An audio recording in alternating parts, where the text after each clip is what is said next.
Lunes 24 de enero, memoria litúrgica de San Francisco de Sales, el patrono de los periodistas y de los escritores. Así que en este día en especial le pido a San Francisco de Sales que ruegue por mí y también, por supuesto, por mis colegas, en especial por los que nos dedicamos al periodismo católico.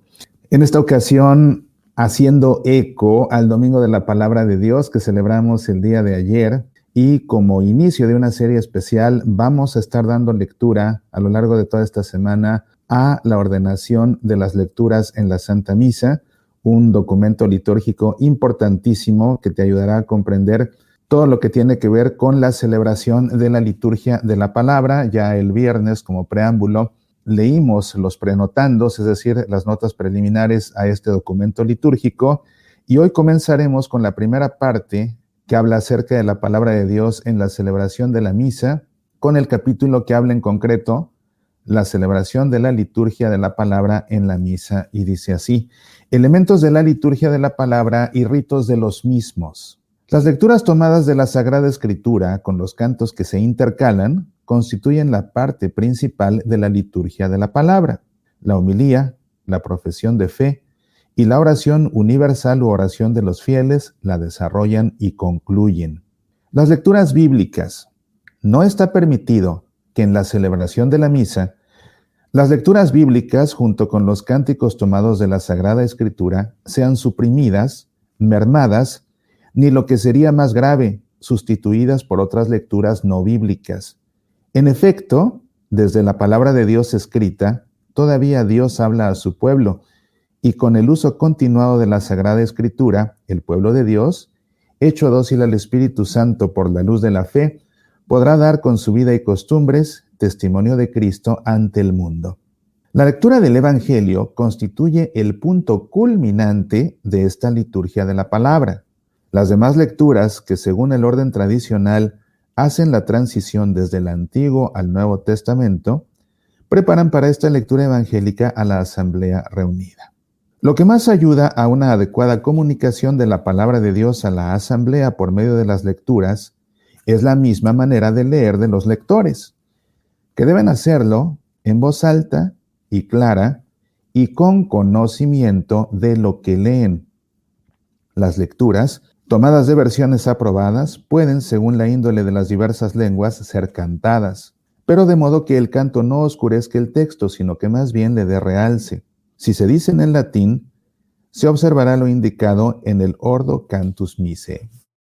Antes de las lecturas, especialmente antes de la primera, pueden hacerse unas breves y apropiadas moniciones. Hay que atender con mucho cuidado al género literario de estas moniciones. Deben ser sencillas, fieles al texto, breves, preparadas minuciosamente y adaptadas al matiz propio del texto al que deben introducir.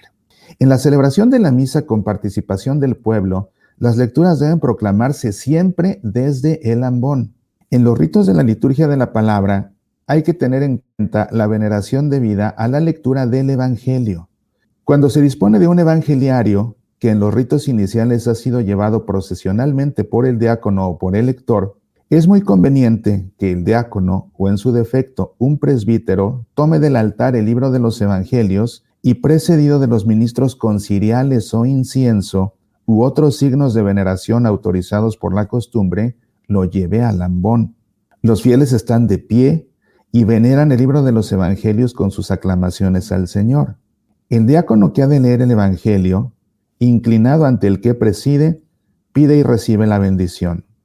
El presbítero, cuando no hay diácono, inclinado ante el altar, dice en secreto la oración "Purifica mi corazón". En el ambón, el que proclama el evangelio saluda al pueblo, que está de pie. Anuncia el título de la lectura, haciendo la señal de la cruz en la frente, en la boca y en el pecho. Luego, si se usa incienso, inciense el libro.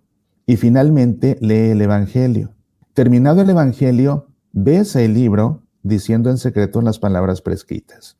La salutación, el anuncio, lectura del Santo Evangelio, según San Lucas, y palabra del Señor al final, es conveniente cantarlos, a fin de que la asamblea pueda aclamar del mismo modo, aunque el Evangelio sea tan solo leído. De este modo, Se pone de relieve la importancia de la lectura evangélica y se aviva la fe de los oyentes. Al final de las lecturas, la conclusión Palabra de Dios puede ser cantada también por un cantor distinto al lector que ha proclamado la lectura, respondiendo luego todos con la aclamación.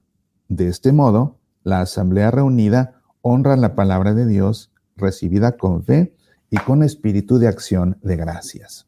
El Salmo responsorial.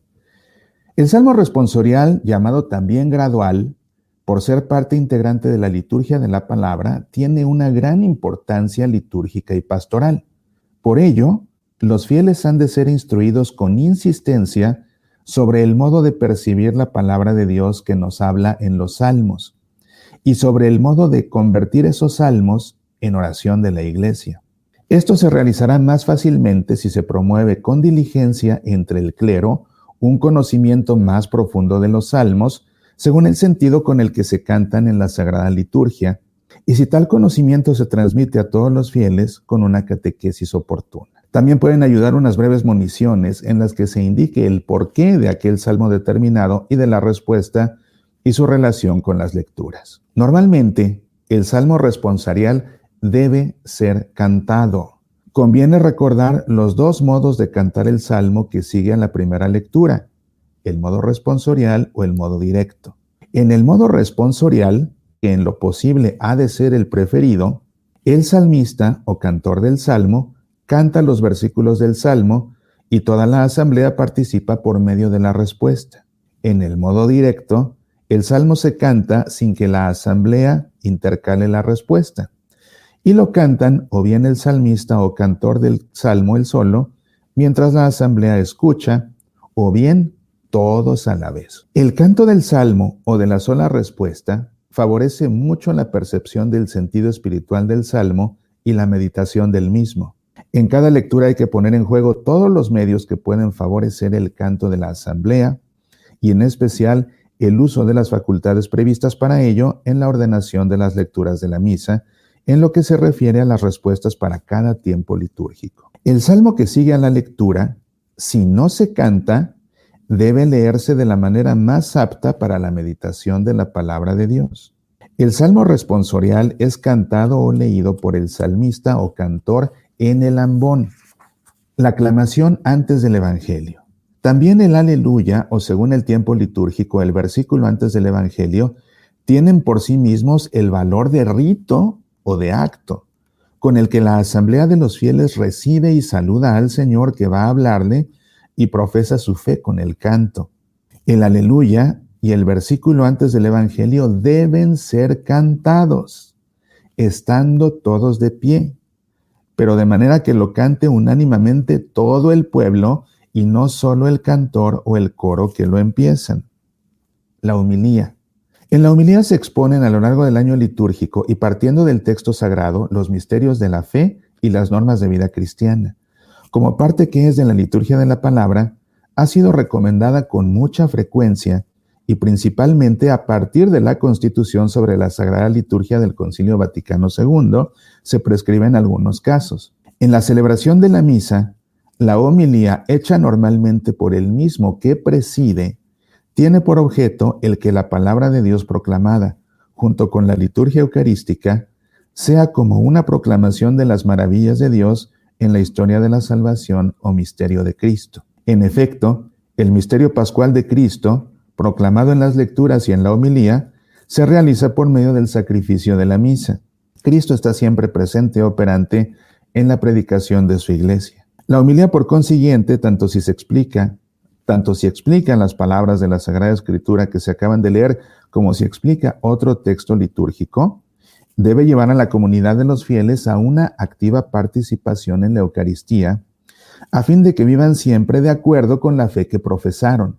Con esta explicación viva, la palabra de Dios que se ha leído y las celebraciones que realiza la Iglesia pueden adquirir una mayor eficacia a condición de que la homilía sea realmente fruto de la meditación, debidamente preparada, ni demasiado larga ni demasiado corta, y de que se tenga en cuenta a todos los que están presentes, incluso a los niños y a los menos formados. En la concelebración normalmente hace la homilía el celebrante principal o uno de los concelebrantes. En los días que está mandado, a saber, en los domingos y fiestas de precepto, debe hacerse la homilía, la cual no puede omitirse sin causa grave en todas las misas que se celebran con asistencia del pueblo, sin excluir las misas que se celebran en la tarde del día precedente.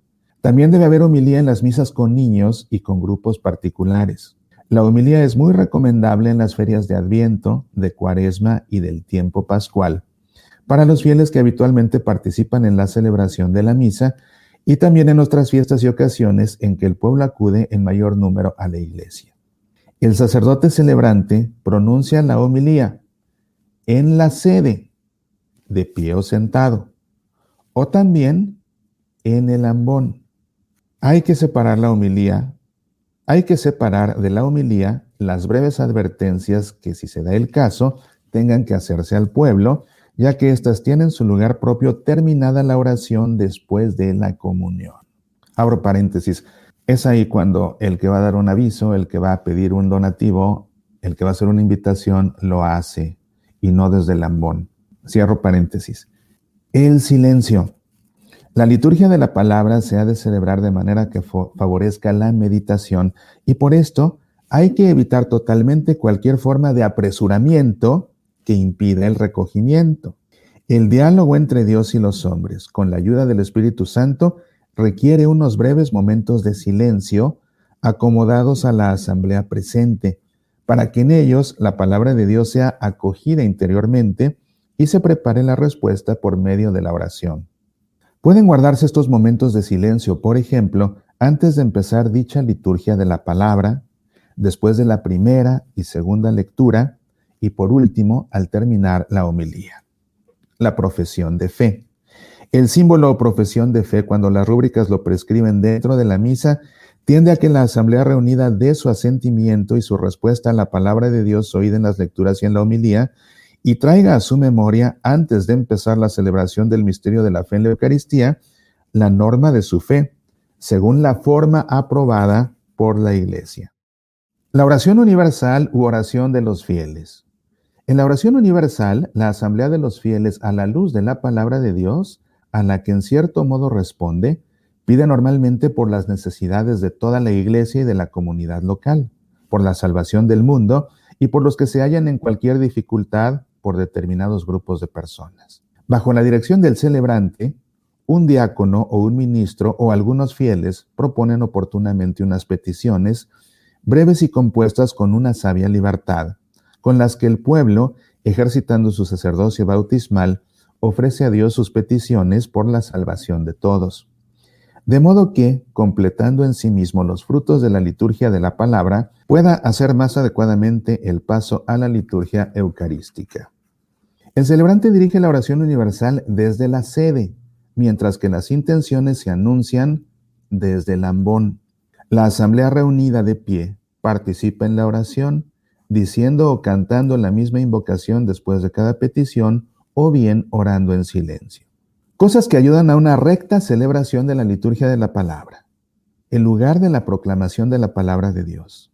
En la nave de la iglesia ha de haber un lugar elevado, fijo, dotado de la adecuada disposición y nobleza, de modo que corresponda a la dignidad de la palabra de Dios y al mismo tiempo recuerde con claridad a los fieles que en la misa se les prepara la doble mesa de la palabra de Dios y el cuerpo de Cristo, y que ayude lo mejor posible durante la liturgia de la palabra a la audición y atención por parte de los fieles.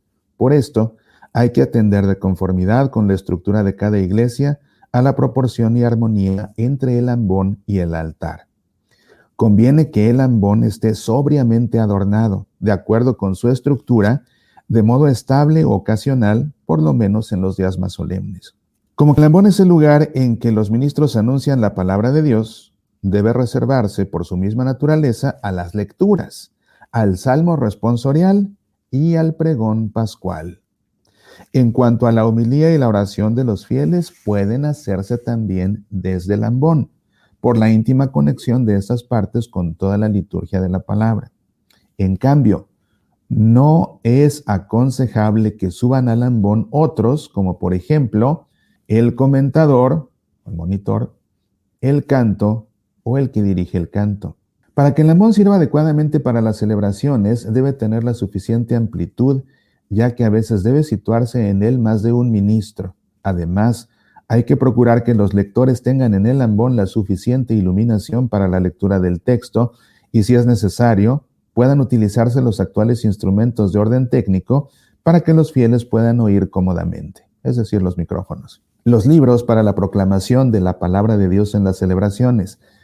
Los libros que contienen las lecturas de la palabra de Dios, así como los ministros, las acciones, los lugares y demás cosas, suscitan en los oyentes el recuerdo de la presencia de Dios que habla a su pueblo. Hay que procurar, pues, que también los libros que son en la acción litúrgica signos y símbolos de las cosas celestiales sean realmente dignos, decorosos y bellos. Puesto que la proclamación del Evangelio es siempre el momento culminante de la liturgia de la palabra, la tradición litúrgica, tanto occidental como oriental, ha introducido desde siempre alguna distinción entre los libros de las lecturas. En efecto, el libro de los Evangelios era elaborado con el máximo interés, era adornado y gozaba de una veneración superior a la de los demás leccionarios. Es por tanto muy conveniente que también en nuestros tiempos, por lo menos en las catedrales y en las parroquias e iglesias más importantes y frecuentadas, se disponga de un evangeliario bellamente adornado, distinto de otros leccionarios. Con razón se entrega este libro al diácono en su ordenación y se coloca sobre la cabeza del elegido en la ordenación episcopal. Finalmente, los leccionarios que se utilizan en la celebración, por la dignidad que exige la palabra de Dios, no deben ser sustituidos por otros subsidios de orden pastoral. Por ejemplo, las hojas que se hacen para que los fieles preparen las lecturas o para su meditación personal. Pues aquí concluimos esta primera emisión de esta serie especial en que estamos revisando la ordenación de las lecturas de la misa. El día de mañana, con el favor de Dios, continuaremos con los oficios y ministerios en la celebración de la liturgia de la palabra dentro de la misa.